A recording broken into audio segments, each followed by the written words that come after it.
Volver a casa después de una semana con mi hermana debería haber sido un momento tranquilo, incluso alegre. Habíamos pasado días hablando hasta tarde, riendo como cuando éramos niñas, cocinando juntas como en los tiempos de mamá. Pero esa tranquilidad se deshizo en segundos cuando vi mis pertenencias tiradas en el jardín delantero de mi propia casa. Ropa, libros, fotos, objetos personales, todo expuesto al sol como si fueran basura. Mi corazón se detuvo. Pensé que era un robo, pero no. Lo peor estaba por venir. Un papel pegado en la puerta. Reconocí de inmediato la letra. Perdón, mamá. No hay espacio. Mis suegros vivirán aquí. Me agarré al portón con las piernas temblando. No entendía. ¿Cómo? ¿Después de todo lo que hice? ¿Después de criar a Ricardo sola? ¿De ayudar en su boda?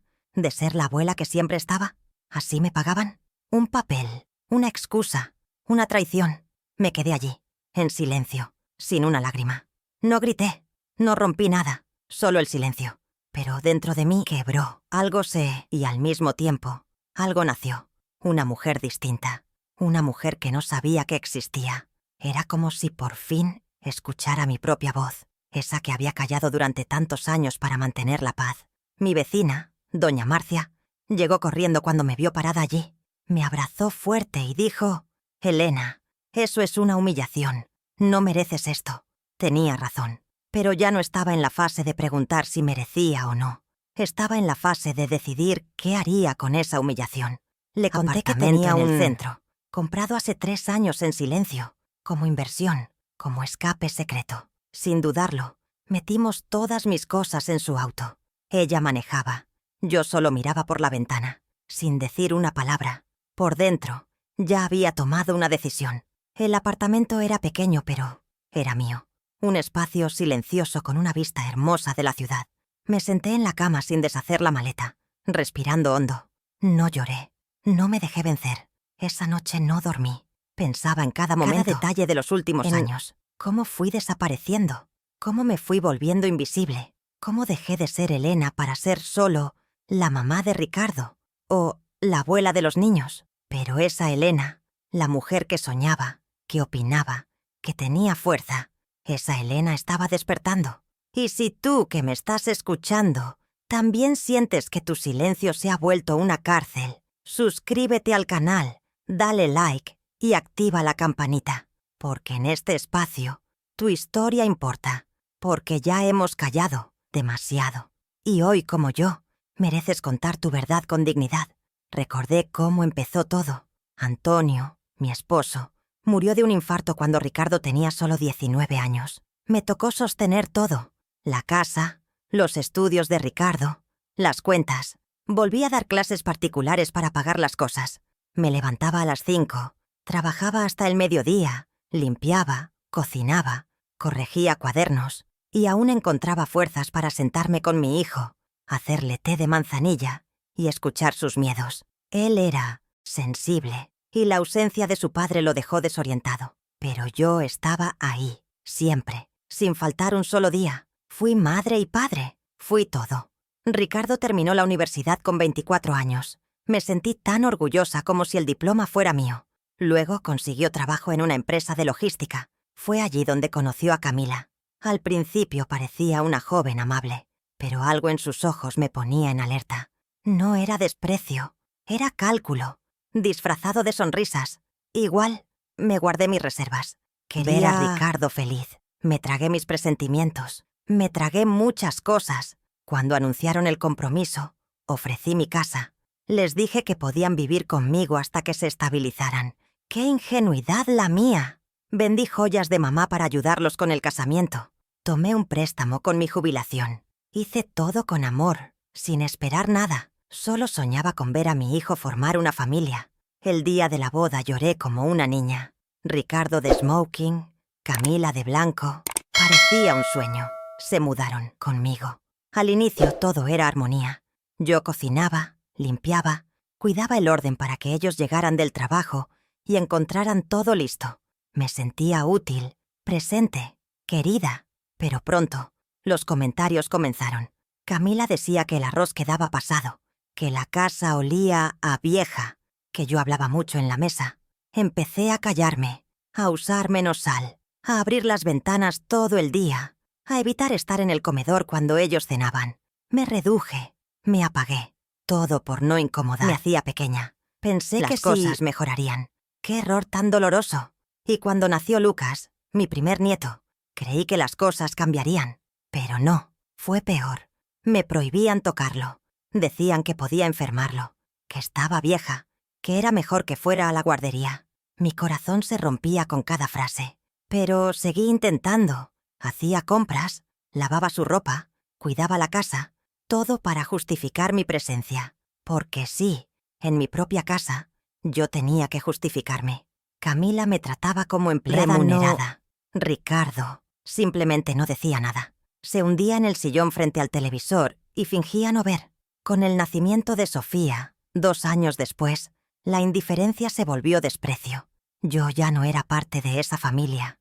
Era una sombra, una carga, algo que toleraban, no alguien a quien amaban. Fue en esa época que, en silencio, compré el apartamento. Con ahorros de años y una parte de mi FGTS, lo pagué al contado. No le conté a nadie. Era mi secreto, mi salvavidas. Lo alquilé pero siempre guardé las llaves en una cajita de madera, como quien guarda una esperanza. Iba de vez en cuando a limpiar, abrir las ventanas, imaginarme viviendo allí. A veces pensaba que exageraba, que solo era una mala racha, que todo pasaría. Pero otras sentía que ese lugar sería mi única salida.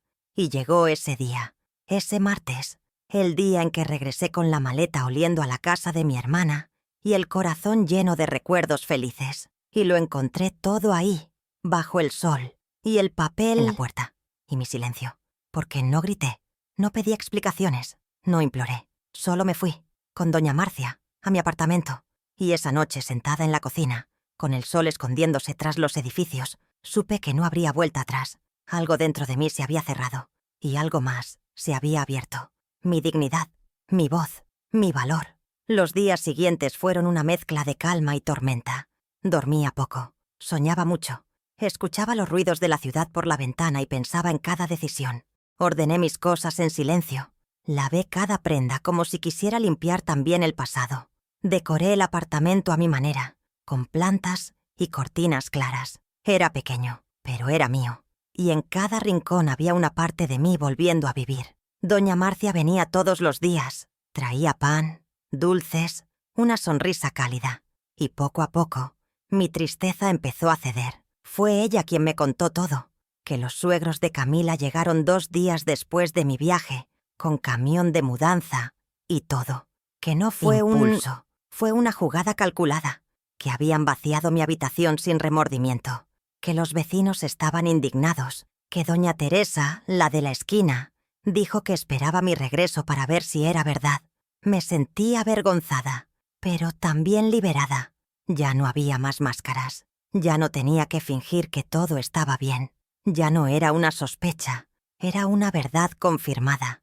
A los 3 días, Ricardo apareció. Tocó el timbre y lo vi parado ahí, con esa cara que ponía cuando era niño, y rompía algo. Entró sin decir mucho. Miró el apartamento sorprendido. Me preguntó cómo lo había conseguido. Le dije que lo había comprado hace tiempo. Me habló de los suegros, de que no tenían dónde vivir, de que era algo temporal. Dijo que los niños me extrañaban. Yo solo serví café y escuché. Cuando terminó, le dije: «Entiendo, Ricardo. Tomaste una decisión. Nada más. Ni lágrimas, ni reproches. Solo esa frase». Se removió incómodo. Intentó hacerme reír, hablar del clima, del edificio.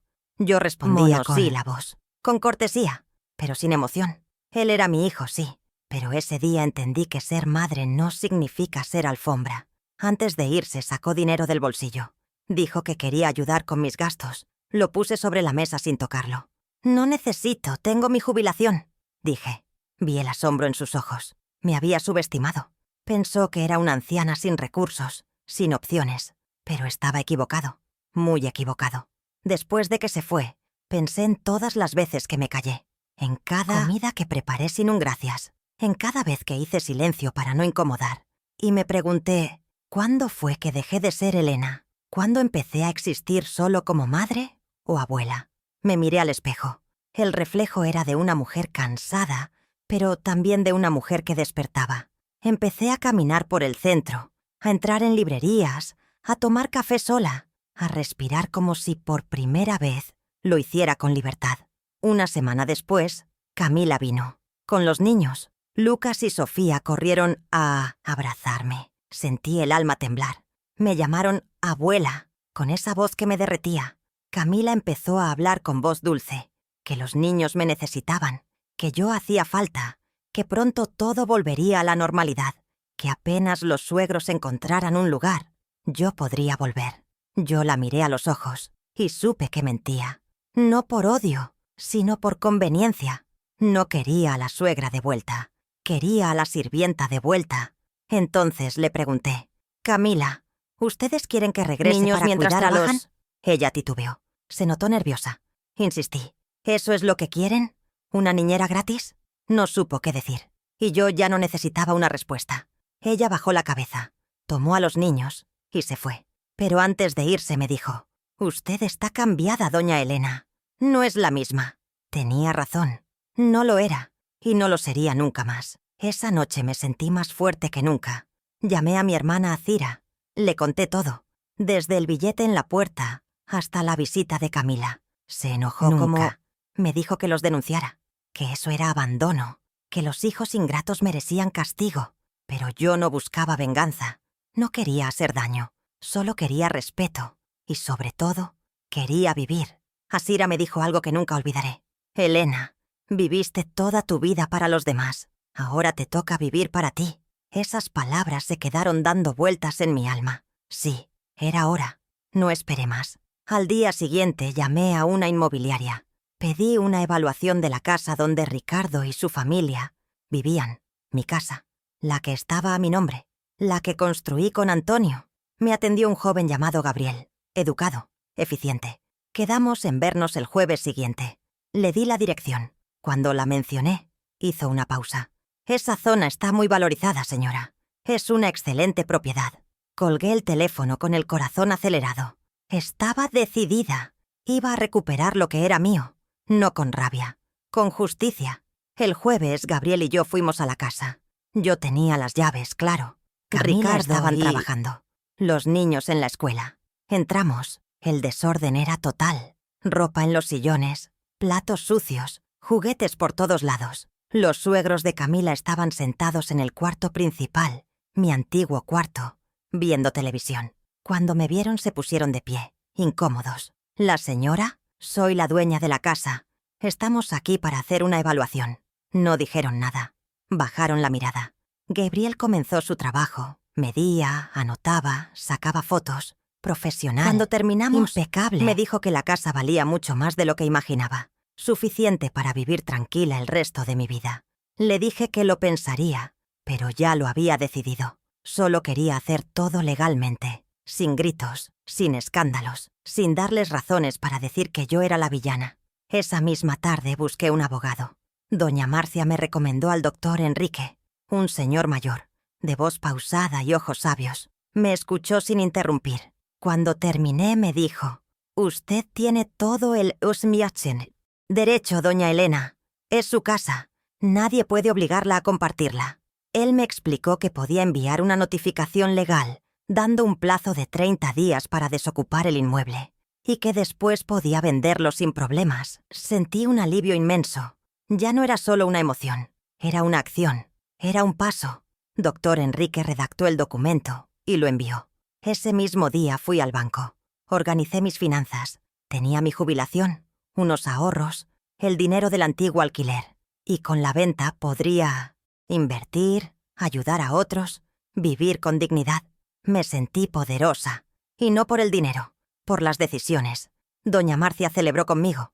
Me dijo, «Elena, pensé que ibas a deprimirte, pero estás más viva que nunca». Y era cierto. Empecé a salir más. Fui al teatro. Algo que no hacía hace décadas. Vi una obra sobre mujeres mayores que descubrían su fuerza. Lloré. No de tristeza, de identificación. Me inscribí en un grupo de tercera edad en la iglesia. No por religión, sino por compañía. Allí conocí Doña Celia, a una mujer de 72 años que había pasado por algo parecido. Sus hijos quisieron encerrarla en un asilo. Ella luchó, ganó, y ahora ayudaba a otras mujeres. Doña Celia me dijo una frase que me quedó grabada. Elena, una enseña a los demás cómo quiere ser tratada. Me retumbó por dentro. Era verdad. Yo había enseñado que podían ignorarme, usarme, callarme, pero ya no más. 15 días después, doctor Enrique me llamó. Ricardo había recibido la notificación. Estaba nervioso si yo estaba realmente decidida. Sí, lo estaba. Esa tarde Ricardo vino a verme. No vino solo. Trajo a Camila. Querían hablar. Sabía que era una estrategia. Juntos, creían que podían convencerme. Pero ya no era la misma mujer. Camila lloró. Dijo que todo había sido un malentendido. Que no quisieron herirme. Que los niños me necesitaban. Ricardo habló de unidad, de familia, de perdón. Yo escuché, sin interrumpir, sin lágrimas. Serví café. Cuando terminaron dije, entiendo su punto de... Pero mi decisión está tomada. Tienen 30 días para mudarse. El ambiente cambió. Ricardo alzó la voz. Me llamó injusta. Dijo que era su madre. Camila me acusó de destruir la familia. Yo respiré hondo. La familia se destruyó el día que me dejaron en el jardín con mis cosas. Intentaron otra táctica. Me ofrecieron pagar alquiler. Que dijera cuánto quería. No quiero alquilar. Quiero vender. Porque no era dinero. Era respeto. Y yo no podía vivir sabiendo que ellos me recordaría la humillación. Ellos salieron furiosos. Camila dijo que me iba a arrepentir.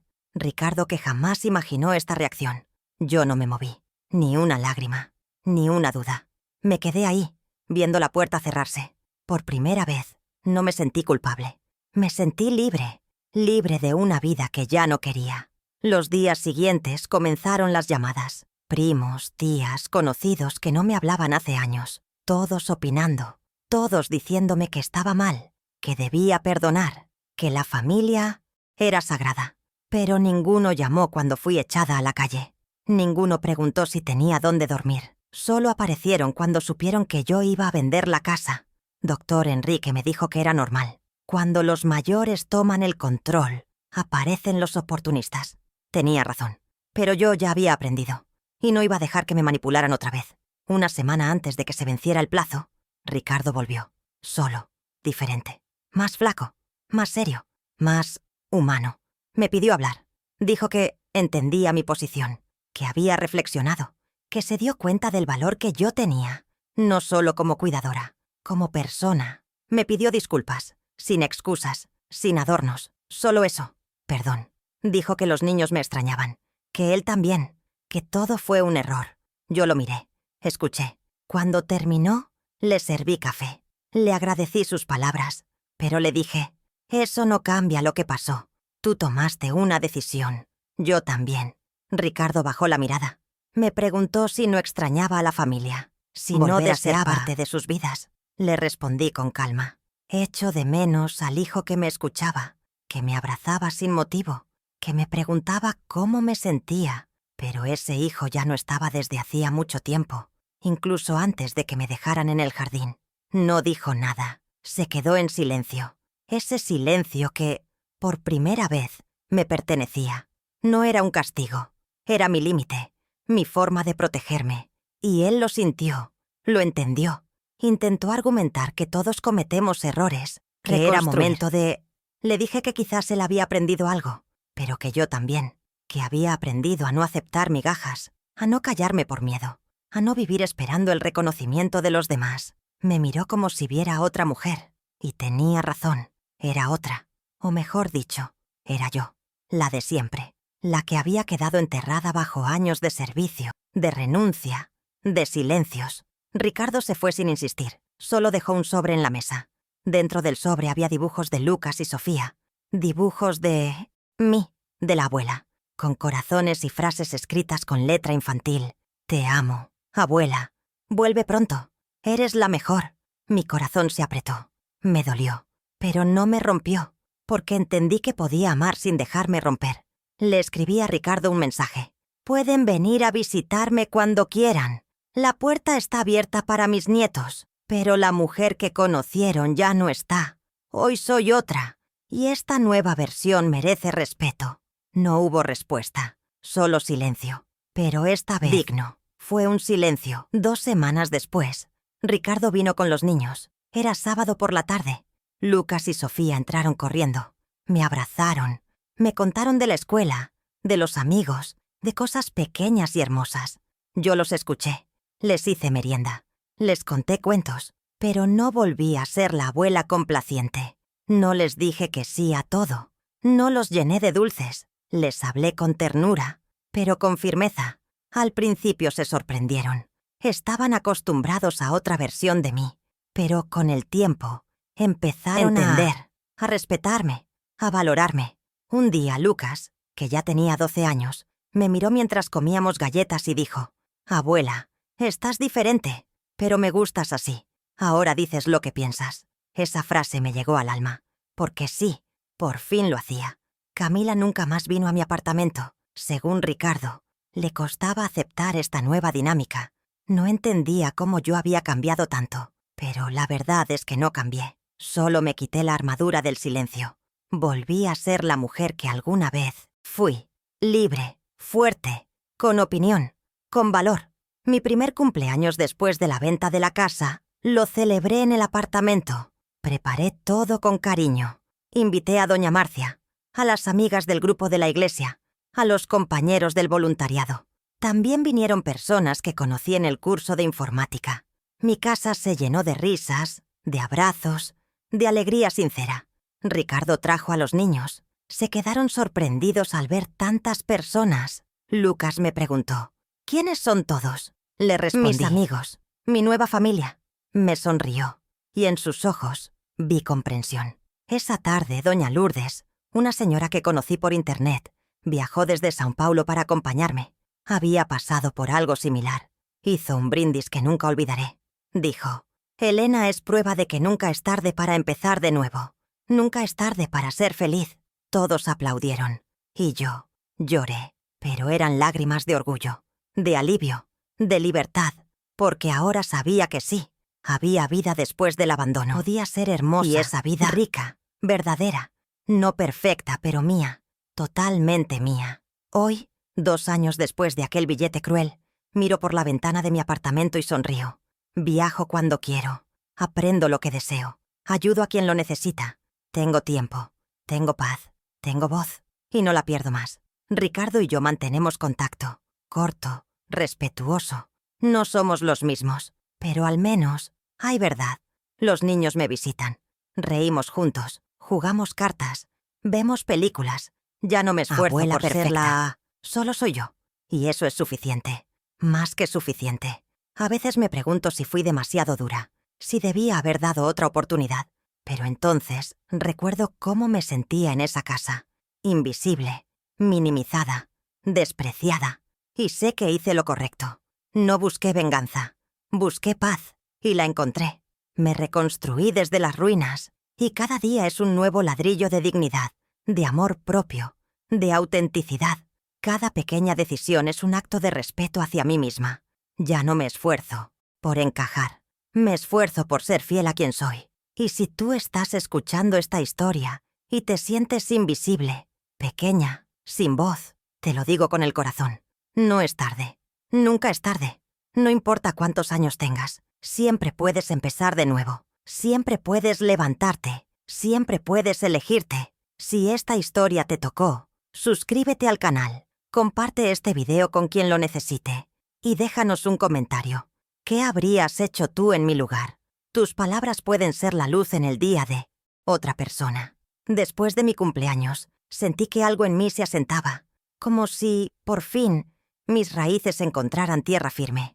No necesitaba validación externa, no necesitaba aprobación de nadie, solo necesitaba mirar al espejo y reconocerme. Por primera vez en mucho tiempo, me gustaba la mujer que veía reflejada. Era serena, pero firme, sonreía sin miedo. Tenía arrugas, sí, pero también una mirada limpia, sin culpa ni resentimiento. Había ganado algo que no tiene precio, respeto por mí misma. Empecé a escribir en un cuaderno, no como un diario tradicional, sino como una carta a mi yo del pasado. Le contaba lo que había aprendido, que no está mal decir que no es egoísta priorizarse, que ser madre no significa desaparecer. que si una relación nos exige borrarnos para funcionar, entonces no es amor, es sometimiento. Escribía cada noche antes de dormir. Me hacía bien. Era una forma de reconciliarme con la Elena que había callado durante tantos años. Un día encontré una vieja caja con fotos de mi juventud. Ahí estaba yo con Antonio, recién casados, con sonrisas tímidas y los ojos llenos de sueños. También fotos con Ricardo de niño, de sus cumpleaños, navidades, viajes. Lloré al verlas, no de tristeza, sino de nostalgia limpia, porque supe que no me arrepentía de lo que había dado. Lo hice con amor, pero entendí algo importante.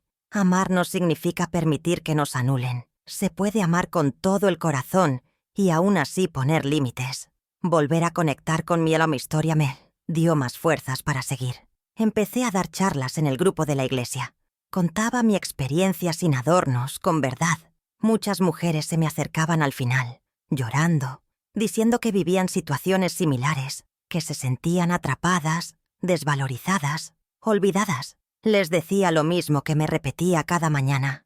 No necesitas permiso para ser feliz, solo necesitas valor. Algunas tomaban mi mano y me decían gracias. Y ese gracias era más valioso que cualquier cosa. En una de esas reuniones conocí a doña Iracema.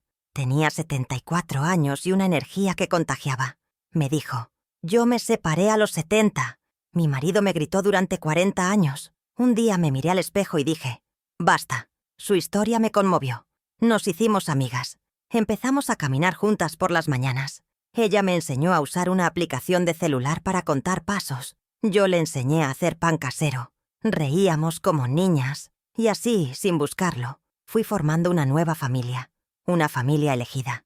De mujeres valientes. Poco a poco, el dolor se convirtió en recuerdo. Y el recuerdo, en enseñanza. Ricardo seguía viniendo con los niños de vez en cuando. Ya no intentaba convencerme de nada. Solo venía, saludaba, tomaba café y me miraba con una mezcla de respeto y melancolía. A veces hablábamos de trivialidades, otras simplemente estábamos en silencio, pero ese silencio ya no dolía. Era un espacio donde cada uno ocupaba su lugar, sin imposiciones, y eso era suficiente para mí. Lucas y Sofía empezaron a traerme dibujos nuevos. Esta vez me dibujaban con libros, con plantas, con una sonrisa. «Así es como te vemos ahora, abuela», dijo Sofía una tarde. Me emocionó, porque eso significaba que, aunque no volvía a ser la abuela que todo lo permitía, ellos seguían viéndome con amor. Tal vez incluso con más amor que antes, porque ahora me veían de verdad. No como una figura útil, sino como una persona entera. Un domingo Ricardo me pidió conversar a solas. Me dijo que él y Camila estaban considerando separarse, que las cosas no funcionaban, que había muchas discusiones. No me sorprendió, pero no dije nada, solo lo escuché. Luego me preguntó cómo hice para mantenerme firme. Le dije, un día entendí que si yo no me cuidaba, nadie lo haría por mí. Se quedó callado, bajó la mirada, luego me abrazó. Fue un abrazo distinto, no de hijo a madre, sino de humano a humano, de alguien que por fin comprendía. Esa noche pensé mucho, en cómo la vida da vueltas, en cómo, a veces, los mayores aprendizajes vienen del dolor. Cómo, si no nos quebramos del todo, podemos renacer. No como antes, sino mejor, más conscientes, más completos. Yo ya no buscaba reconciliaciones perfectas ni finales felices. Solo buscaba paz. Y esa paz la encontraba cada día al despertar en mi espacio, con mis cosas, mis plantas, mi silencio. Porque ese silencio ya no era soledad, era hogar. Me escribí una carta a mí misma para leerla en el futuro. Decía, gracias por no rendirte, por haber tenido el coraje de comenzar de nuevo, que tu valor no depende de cómo te traten, sino de cómo te tratas a ti misma, por haber elegido vivir con dignidad. La guardé en la misma caja donde estaban las fotos, porque ahora, junto a esos recuerdos de lo que fui, también guardaba pruebas de lo que soy. Y eso, para mí, es la victoria más grande. Con el paso de los meses, la noticia de que había vendido la casa se fue apagando entre los vecinos y familiares. Al principio fue un escándalo. Comentarios, miradas, llamadas llenas de preocupación. Pero yo me mantuve firme. No respondí con explicaciones. Respondí con hechos. Me veían caminando tranquila por el barrio, con la cabeza en alto, saludando con una sonrisa serena. Algunos bajaban la mirada, otros me decían cosas como «¡Qué valiente! ¡Qué inspiradora!». Pero lo que importaba no era lo que decían, era lo que yo sentía. Y yo sentía una paz que no había conocido en décadas, una ligereza en el pecho, como si por fin pudiera respirar sin miedo. Había soltado una carga que llevaba en silencio, una carga disfrazada de amor, de deber, de costumbre. Y al soltarla, me redescubrí. Ya no era la mujer que esperaba la aprobación de todos. Era la mujer que se preguntaba cada mañana, ¿qué necesito hoy? Y esa pregunta simple se volvió mi oración diaria. A veces la respuesta era leer, otras, cocinar, a veces, solo descansar. Y eso estaba bien. Una tarde, en el curso de informática, la profesora Fernanda nos pidió que escribiéramos un correo electrónico a una persona que admiráramos. Muchos escribieron a sus nietos, a sus hijos. Yo escribí a mí misma.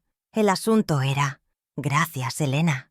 Y el mensaje decía, «Gracias por resistir, por seguir creyendo, por no dejarte vencer, por abrir la puerta del apartamento y convertirlo en hogar, por cada decisión silenciosa que cambió tu destino». Cuando terminé, tenía lágrimas en los ojos. Fernanda se acercó, leyó en la pantalla y me abrazó. Fue en ese momento que entendí que mi historia no era solo mía, que muchas necesitaban oírla. No por ego, sino por esperanza. Así que comencé a compartir más, en charlas, en grupos, incluso en redes sociales. Abrí una cuenta con ayuda de una voluntaria del grupo. Subía fotos de mis plantas, de mis comidas, de mis caminatas. Y poco a poco, otras mujeres empezaron a escribirme. Algunas jóvenes, otras mayores. Todas con algo en común, el deseo de ser vistas, respetadas, escuchadas, como yo lo había deseado durante tanto tiempo. Un día recibí un mensaje de una señora llamada Verónica. Tenía 63 años y me dijo que llevaba años viviendo con un hijo que la maltrataba verbalmente, que al escuchar mi historia, había decidido mudarse con una amiga. «No quiero terminar mis días sintiéndome una carga», me escribió. «Gracias por darme el empujón». Lloré al leerlo, porque si mi dolor podía servir para que alguien más se salvara, entonces todo había valido la pena. Le respondí con una sola frase: «Nunca es tarde para ser feliz, Verónica. Nunca». A partir de ese día, abrí un pequeño espacio en mi apartamento los sábados por la tarde. Lo llamé «Tardes de té y verdad».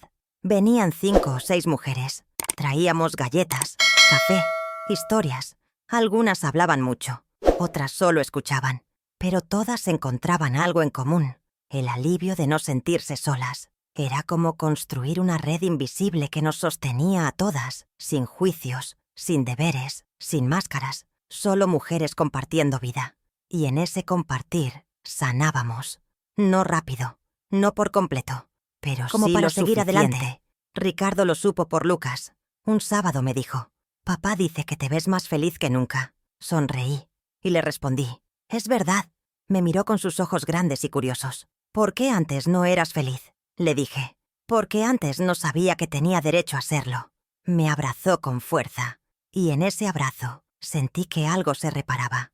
No todo, pero sí una parte. Porque los niños tienen una manera hermosa de enseñarnos que el amor no tiene que doler para ser real, ser libre. Tiene que... A veces me preguntaban si extrañaba la casa vieja. Y la respuesta era no, porque esa casa ya no era mía mucho antes de venderla.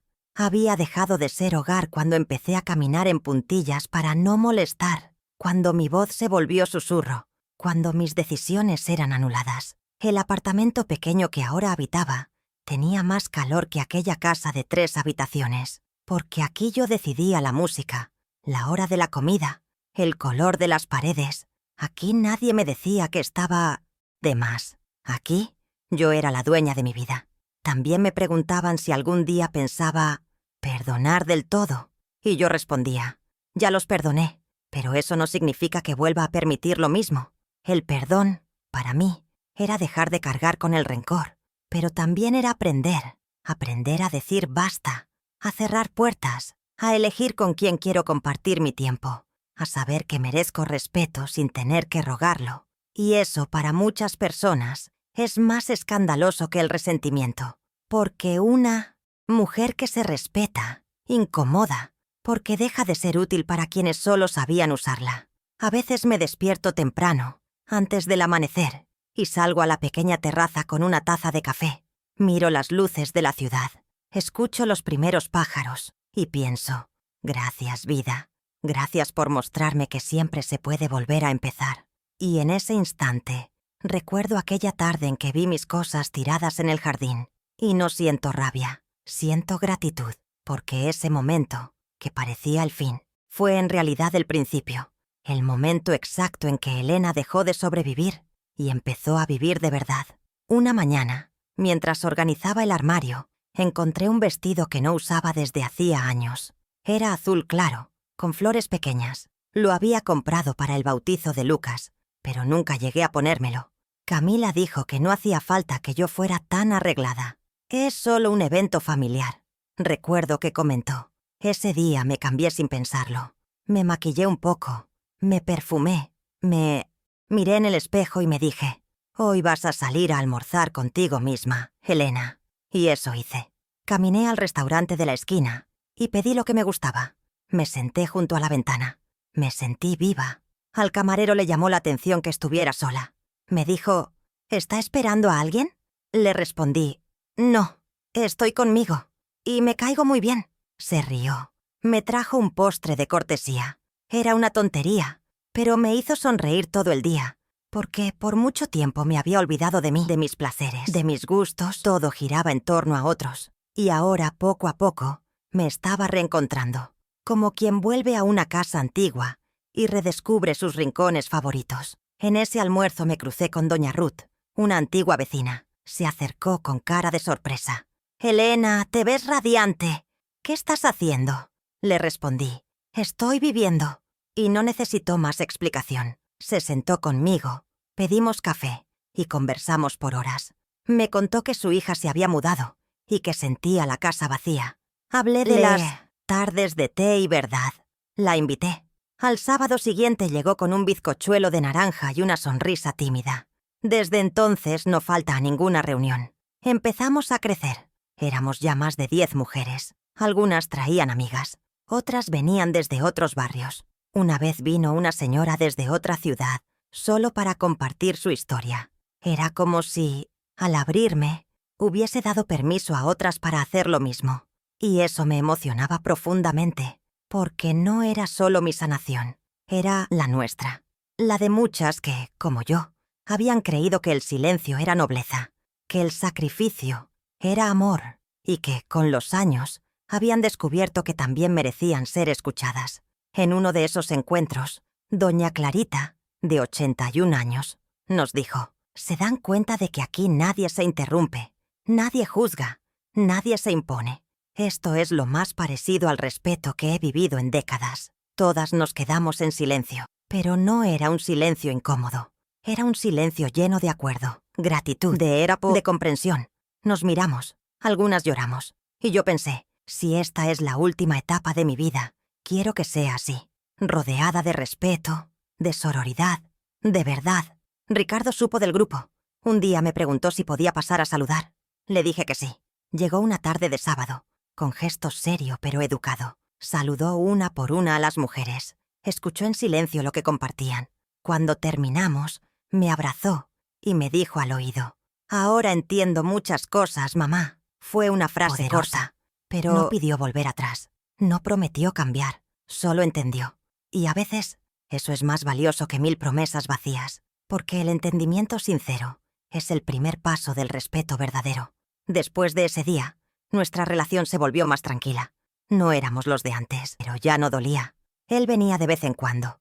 Me ayudaba con algunas cosas. Hablábamos de temas comunes, de la vida, del trabajo, de los chicos. No hablábamos mucho del pasado, pero nuestros silencios ya no eran muros, eran puentes. Supe que había empezado a ir a terapia, que estaba trabajando en sí mismo. Me alegró, porque cada quien tiene su propio camino, y yo ya no cargaba con el de nadie más, solo con el mío. Lucas y Sofía seguían viniendo a verme.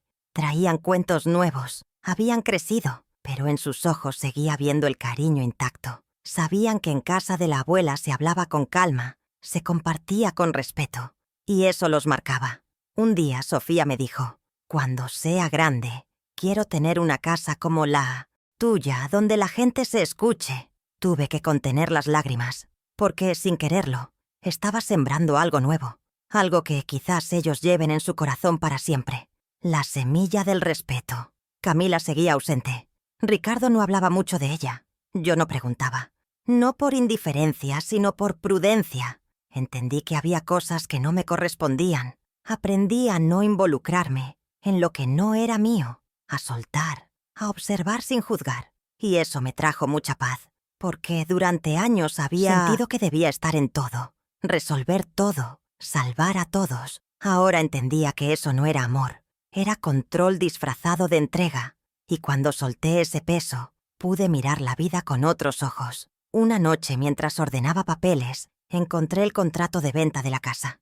Lo leí despacio. Recordé el día que firmé, la mezcla de miedo y alivio, la duda, el temblor en las manos, pero también la certeza de que era lo correcto.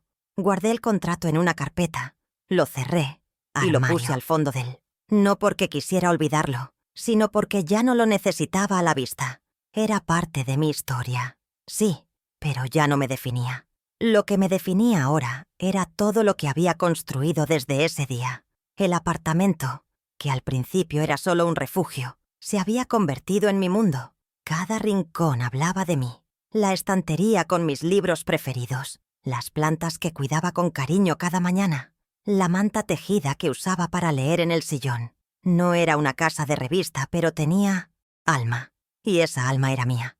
A veces me sentaba con una taza de té, sin música, sin televisión, solo el sonido del viento en la ventana. Y en ese silencio encontraba respuestas. No a todo, pero sí a lo esencial. Una tarde, mientras barría la entrada del edificio, una joven del segundo piso me dijo: «Doña Elena, siempre la veo tan tranquila. ¿Cuál es su secreto?». Le sonreí y respondí: «Aprendí a elegir mis batallas y, sobre todo, a no pelear por espacios que ya no me quieren». Pensativa. Ella se quedó. Me agradeció. Y yo pensé, ojalá alguien me hubiese dicho eso a mí cuando tenía su edad. Pero también entendí que cada mujer tiene su momento, su despertar, y que el mío, aunque tardío, fue profundo y verdadero. Los domingos se convirtieron en mi día favorito. No por tradición ni por costumbre, sino porque los reservaba para mí. A veces cocinaba algo especial, otras simplemente dormía hasta tarde. Pero siempre había un ritual de autocuidado, una caminata, un baño largo, una llamada a alguien que quería. Aprendí a tratarme con la misma ternura que antes reservaba para los demás, a no exigirme tanto, a no cargar culpas que no me correspondían. Y eso, con el tiempo, se convirtió en libertad emocional. Un día doña Marcia me propuso viajar juntas. «Vamos a ver el mar, Elena», me dijo. Me sorprendió. Nunca había visto el océano en persona. Siempre decía que era un sueño para algún día, pero entendí que ese algún día tenía que ser ahora. Así que preparamos las maletas y nos fuimos a Santos. Cuando vi el mar por primera vez, me quedé muda.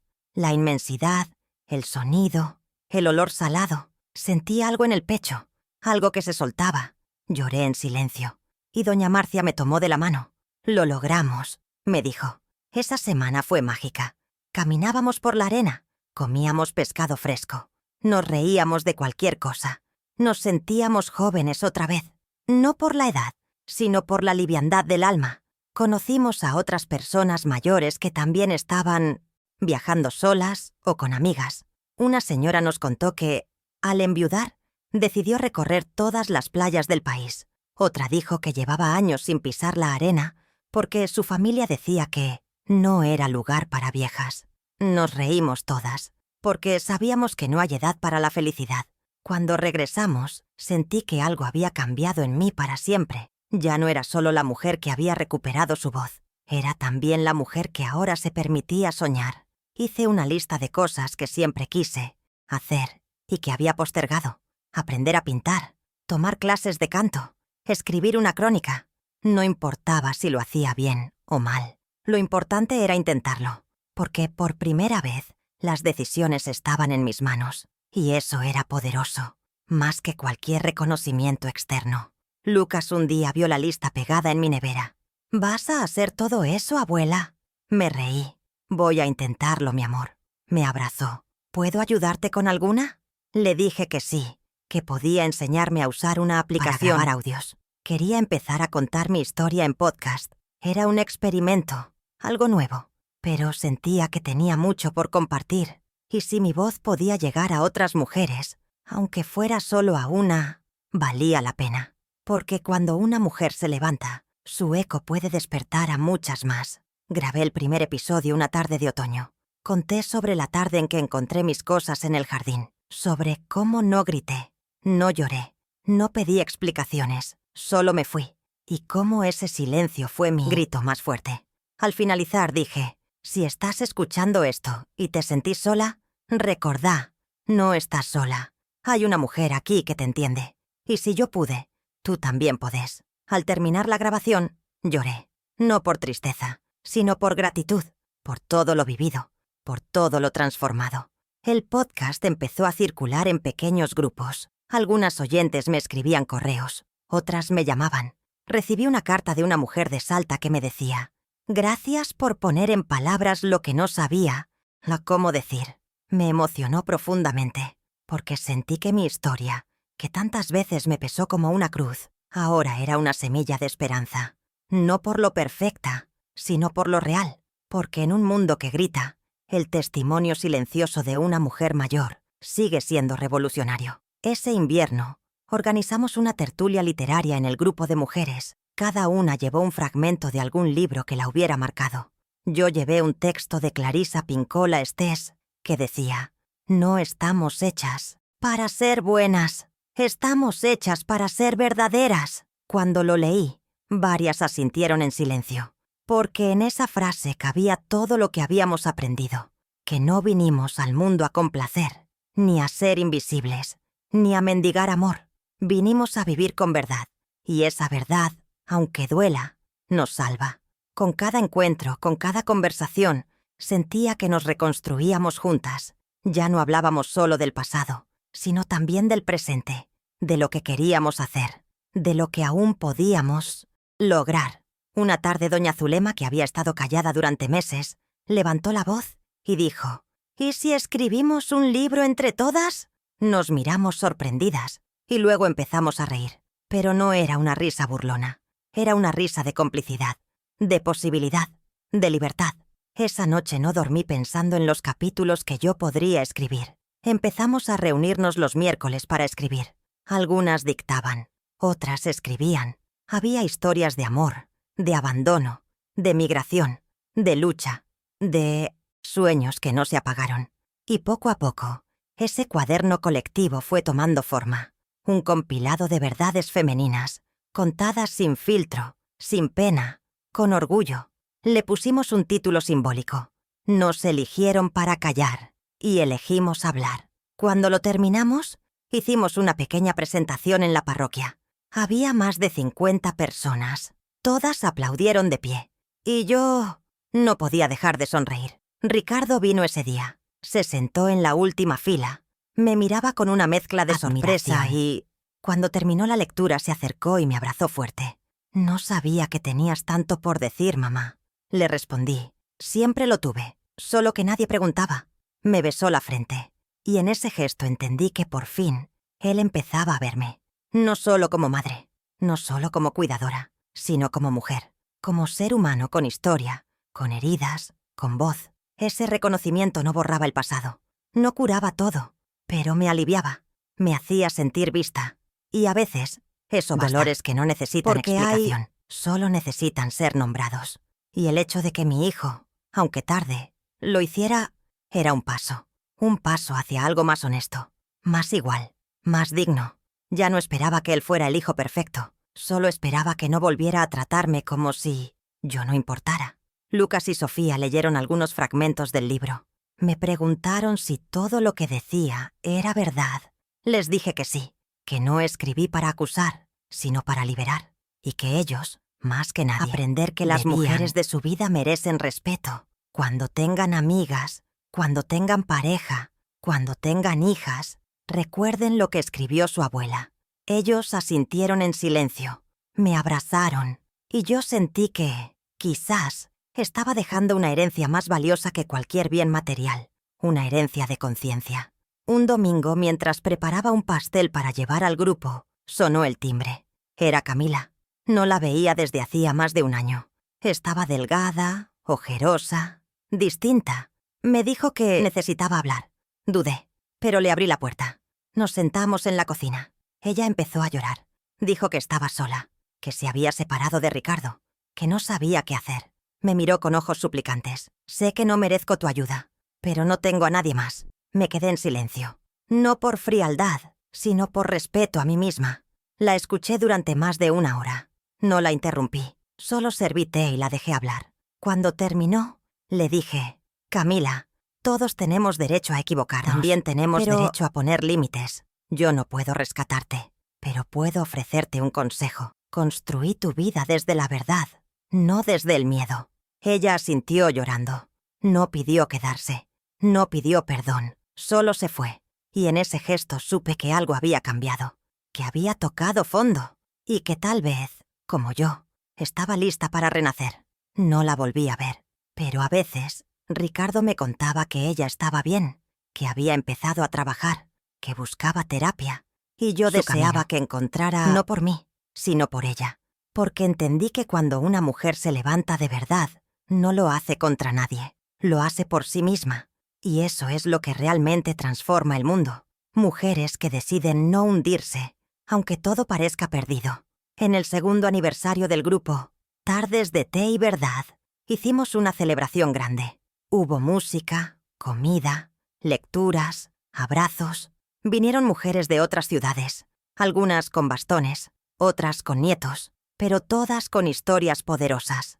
Historias que antes callaban por miedo o vergüenza. Ahora las compartían con orgullo. Y en cada palabra, en cada risa, en cada lágrima, yo sentía que estábamos tejiendo algo que ninguna de nosotras pudo hacer solas. Una red de dignidad. Esa noche, al cerrar la puerta del apartamento después de la fiesta, me quedé en el pasillo, en silencio. Miré el lugar que había sido testigo de mi resurrección. Acaricié la pared con la palma abierta, como quien agradece a un viejo amigo. Y dije en voz baja, gracias por sostenerme cuando nadie más lo hizo. Entré, me quité los zapatos, puse música suave, y mientras calentaba agua para un té, pensé, esta es mi casa, esta es mi vida, y por fin, esta soy yo. En las semanas siguientes, me dediqué a pequeños placeres. Planté albahaca en macetas, aprendí una receta nueva de pan integral. Me compré una lámpara de lectura que siempre quise. Eran detalles, sí, pero cada uno era un acto de amor propio, de esos que no esperaba que vinieran de otros, sino que ahora me regalaba a mí misma. Y eso me sostenía, porque no se trataba de grandes logros, sino de esos gestos cotidianos que nos devuelven a la vida, sin que nadie lo note. Empecé también a caminar con una señora nueva del barrio, doña Elvira. Tenía 69 años y una historia de abandono diferente. Su hija se fue a vivir a otro país y nunca más la llamó. Caminábamos en silencio la mayoría de las veces, pero en ese silencio nos entendíamos. Un día me dijo, no sé qué me duele más, que no me llame o que ya no la extraño. Y yo le respondí, a veces el corazón se cansa de esperar, y eso también es un tipo de muerte, pero de esa se renace. Y sí, se renace, pero no como antes. Se renace con cicatrices, con límites, con otras prioridades. Yo ya no era la misma. Ya no pedía amor. Ofrecía compañía. Ya no rogaba espacio. Construía el mío. Ya no sufría por no ser invitada. Elegía con quién quería estar. Y en esa elección estaba la sanación. Porque cuando una deja de mendigar afecto, puede empezar a cultivar respeto. Y el respeto a nuestra edad no es un lujo. Es un derecho que ya hemos pagado con años de silencio. En una de las reuniones del grupo, una mujer joven vino a compartir su historia. Tenía apenas 34 años. Su madre había sido echada de casa por los hermanos, y ella decidió defenderla. Dijo, no quiero esperar a tener 60 para darme cuenta de lo que es justo.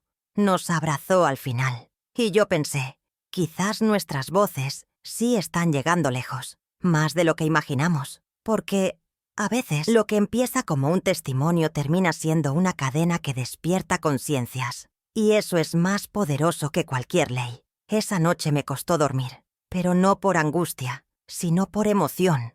Me levanté a escribir. Anoté una frase que después pegué en el espejo del baño.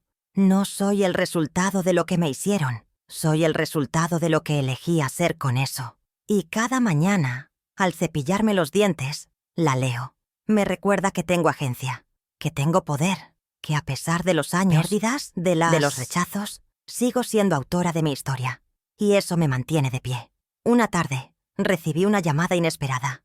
Era una productora de radio local. Habían escuchado mi podcast y querían invitarme a hablar en vivo sobre envejecimiento y dignidad. Dudé. No me sentía una experta, solo una mujer con experiencia. Pero acepté. Fui al estudio con nervios, con el corazón palpitando. Me sentaron frente al micrófono. Y cuando me preguntaron por qué hacía lo que hacía, respondí, porque durante muchos años nadie me escuchó. Y ahora que tengo voz, quiero usarla para que otras no pasen lo mismo. La entrevista fue breve, pero intensa. Al salir, una joven me esperó en la puerta. Me abrazó sin decir nada. Luego susurró. Mi abuela murió sintiéndose sola. Ojalá te hubiera escuchado. Sentí un nudo en la garganta. Le tomé las manos y le dije, entonces escucha por ella y por ti. Nos sonreímos, y en ese momento entendí que las palabras tienen eco, que aunque no sepamos a quién, pueden tocar lo más hondo de alguien, y eso basta para justificar cada esfuerzo. Ricardo escuchó la entrevista. Me llamó al día siguiente. Mamá, te admiro. Nunca te lo dije, pero lo siento. No supe qué responder. Me quedé en silencio. Y él también. Pero ese silencio ya no era distancia. Era respeto. Era un espacio donde cabía el amor sin condiciones. Gracias, dije al fin. Y colgamos. No había más que decir. Porque algunas relaciones, cuando dejan de doler, simplemente encuentran su... Y eso era suficiente para mí. Ese sábado, en el grupo, leí un fragmento de mi cuaderno. No hay edad para la dignidad. No hay límite para empezar de nuevo. No hay excusa para seguir siendo invisible. Todas aplaudieron. Y luego me pidieron que lo repitiera. Lo hice. Más lento. Con más voz. Con el pecho lleno de verdad. Algunas lloraban. Otras solo cerraban los ojos. Pero todas sabían que esas palabras no eran mías. Eran nuestras. Porque nacían del dolor compartido, colectivo, del renacer, del coraje de mirarse al espejo y decir, sí, esta soy yo. Esa noche abrí una botella de vino que guardaba hace años. Me serví una copa, puse música suave y brindé sola. O mejor dicho, conmigo. Brindé por la mujer que lloró en silencio en un jardín, por la que durmió la primera noche en su apartamento con miedo, por la que se levantó sin saber qué hacer y por la que ahora sabía exactamente quién era. Brindé por cada cicatriz que me enseñó algo, por cada silencio que me salvó, cada decisión que me devolvió. Y al dar el primer sorbo supe que, por fin, estaba en paz. Las estaciones pasaban, y con ellas, mi vida tomaba nuevos colores. En primavera, llené la terraza de flores. En verano, organizábamos reuniones al aire libre. En otoño, cocinaba sopas calientes para compartir. Y en invierno, tejía mantas para donar a quienes lo necesitaban. Cada ciclo me recordaba que el tiempo no se detiene, pero que podemos decidir qué hacer con él. Yo lo elegí para sanar, para construir, para inspirar, porque ya no tenía prisa, ya no corría detrás de nadie. Ahora caminaba a mi ritmo. Una tarde, mientras organizaba los libros del estante, encontré un cuaderno viejo con cartas que nunca envié. Había una para Ricardo, otra para Camila, varias para mí. Las leí con calma. Algunas estaban llenas de rabia, otras de tristeza, pero todas tenían algo en común. La necesidad de ser vista, de ser tenida en cuenta, de no ser descartada. Cerré el cuaderno con ternura. No lo rompí. Lo guardé como testimonio de lo que fui, porque no quería olvidar. Quería recordar para no repetir. Ese día comprendí que el perdón verdadero no se trata de borrar, sino de integrar, de aceptar que hay capítulos que dolieron, pero que nos hicieron crecer, que hay heridas que no se cierran del todo, pero que dejan de sangrar, y que no necesitamos que otros cambien para seguir adelante. A veces, basta con cambiar nosotras, con decir, Esto ya no lo acepto más. Y al decirlo, algo se acomoda. Como si por fin el alma respirara sin restricciones. Lucas cumplió 13 años. Me pidió que le hiciera su torta favorita. Le preparé la de chocolate con cobertura de dulce de leche. Cuando sopló las velas, me abrazó y me dijo: «Gracias por estar, abuela. Siempre». Me emocionó, porque sabía que él entendía, que había visto todo, que, sin que nadie se lo dijera, había aprendido a valorar mi presencia. Y eso era una semilla que quizás, un día, florecería en su propia vida, con sus decisiones, con sus vínculos, con su manera de ver a las mujeres. Sofía, más pequeña pero igual de perceptiva, empezó a preguntarme cosas sobre mi infancia. ¿Cómo era cuando eras niña? ¿Quién te cuidaba?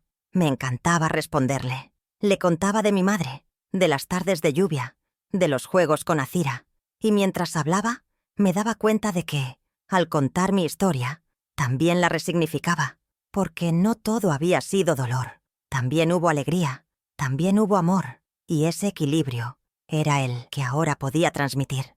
No negar el sufrimiento, pero tampoco olvidarme de la luz. Un día recibí un mensaje de Azira.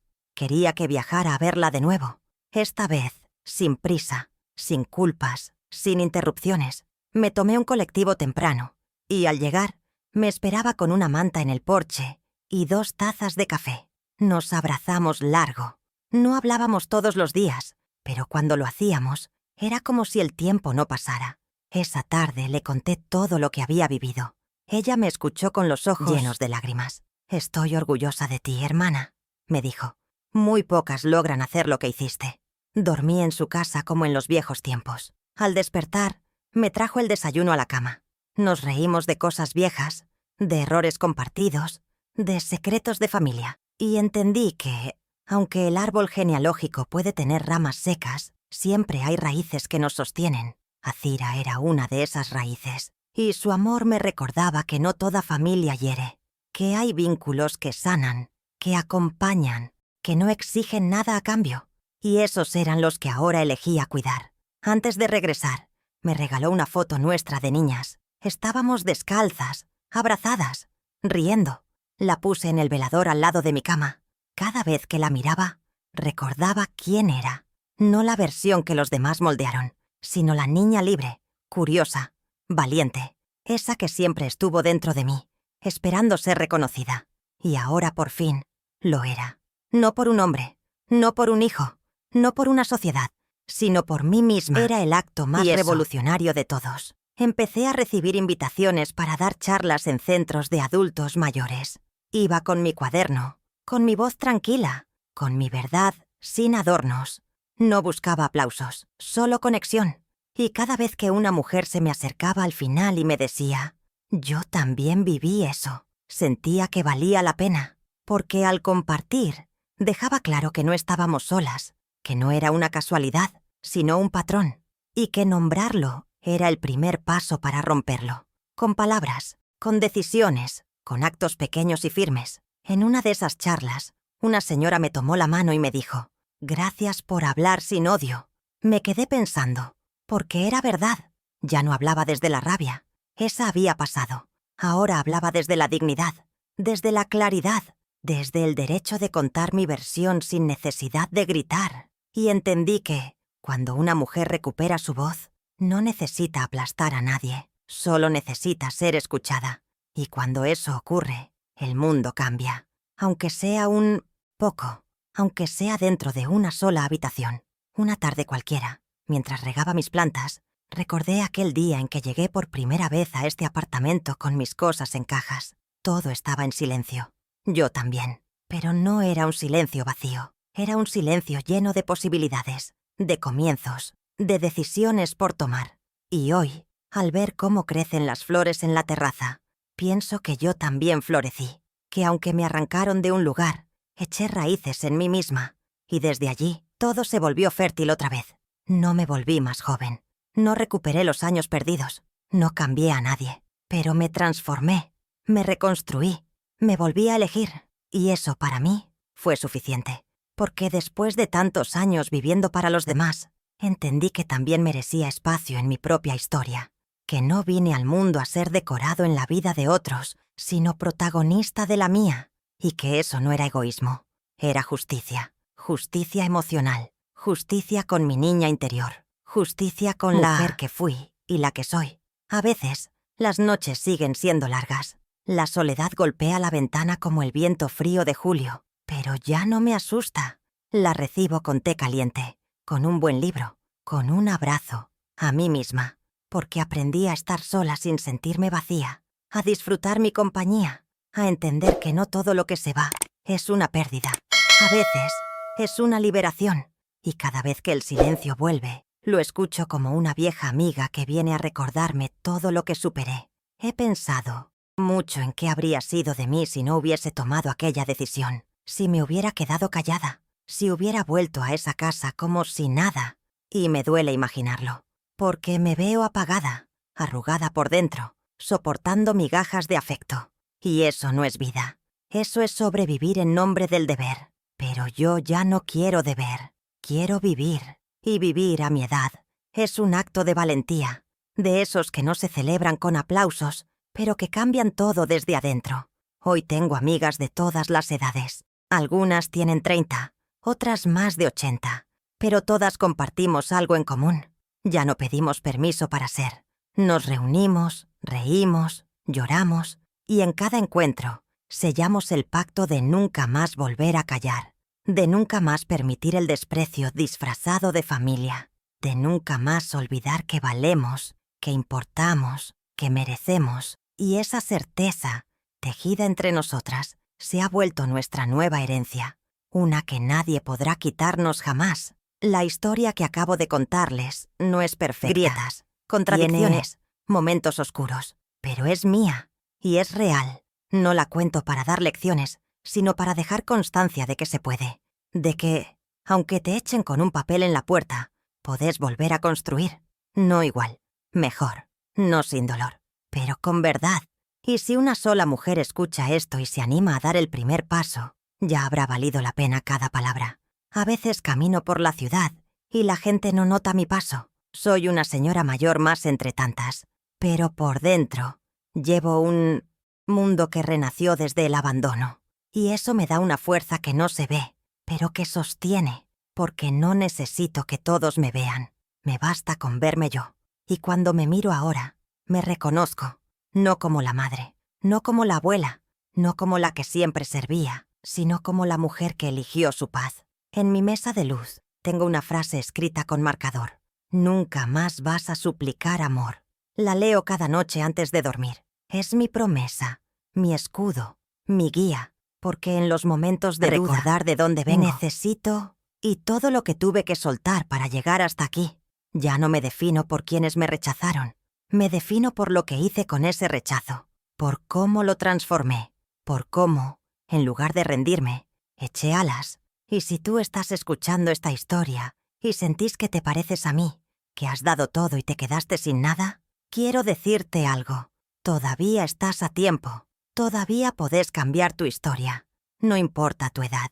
No importa tu pasado. Lo que importa es lo que haces con tu presente. No esperes que nadie te dé permiso. No esperes que te pidan perdón. Elige tu camino. Respétate. Escúchate. Y sobre todo, empezá, porque el primer paso, aunque duela, es el que te va a salvar. Si esta historia tocó tu corazón, si viste algo de ti en mí, te invito a ser parte de esta comunidad. Suscríbete al canal, deja tu like y activa la campanita para recibir más historias como esta. Y contanos en los comentarios, ¿qué decisión cambió tu vida para siempre? Tus palabras pueden darle luz a otra mujer, porque aquí, entre todas, nos escuchamos, nos cuidamos y recordamos que nunca es tarde para elegirnos.